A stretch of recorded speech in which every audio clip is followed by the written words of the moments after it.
ভবিষ্যৎ প্রজন্মকে মাতৃভাষা বাংলা শেখাতে অস্ট্রেলিয়া জুড়ে 20টি বাংলা স্কুল পরিচালনা করছেন বাংলাদেশিরা। ভাষা শিক্ষার পাশাপাশি নিজ সংস্কৃতি আর সামাজিক রীতির পাঠও দেয়া হয় এসব স্কুলে। এখান থেকেই শিক্ষা নিয়ে অস্ট্রেলিয়ার মাল্টিকালচারাল সোসাইটিতে বাংলাকে তুলে ধরছে বাংলাদেশি বংশোদ্ভূতরা। অস্ট্রেলিয়া প্রতিনিধি হাসান তারিকের রিপোর্ট। বাবা মা ছাড়া এসব শিশুদের চারপাশের পরিবেশ ইংরেজি ভাষাভাষীদের। কথা বলতে গিয়ে ইংরেজি আর বাংলার মিশ্রণে খেই হারিয়ে ফেললেও নিজ মাতৃভাষা শিক্ষায় তাদের আগ্রহের কোনো কমতি নেই।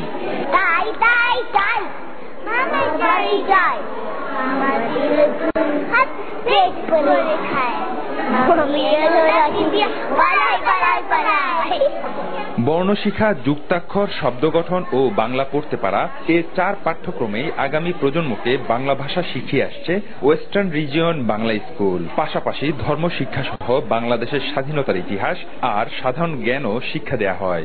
সাপ্তাহিক ছুটির দিনের বিকেল বেলায় বসে এই স্কুল। মুক্তিযুদ্ধ, শহীদ দিবস, বিজয় দিবস, পয়লা বৈশাখ এগুলো আমরা প্রত্যেক বছর উদযাপন করি। আমরা চাই আমরা বাংলা বলে আমাদের বাচ্চারা বাংলা বলবে, তাদের বাচ্চারা বাংলা বলবে।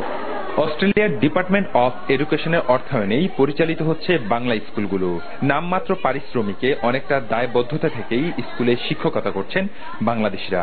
যখন দেখছি যে ওরা বেশ ভালো করছে, ওরা মানে এক্সপেকটেশন লেভেল অনুযায়ী পারছে, ওরা রিচ করতে পারছে, তখন ভালো লাগছে যে হ্যাঁ আমি আমার টার্গেট আমি ফুলফিল করতে পারছি। মেলবোর্নের মতোই অস্ট্রেলিয়ার পার্থ, অ্যাডিলেইড, ব্রিসবেন, সিডনি সহ প্রায় সবগুলো প্রধান শহরে চলে ভাষা শিক্ষার এ কার্যক্রম। হাসান তারিক, যমুনা নিউজ, অস্ট্রেলিয়া।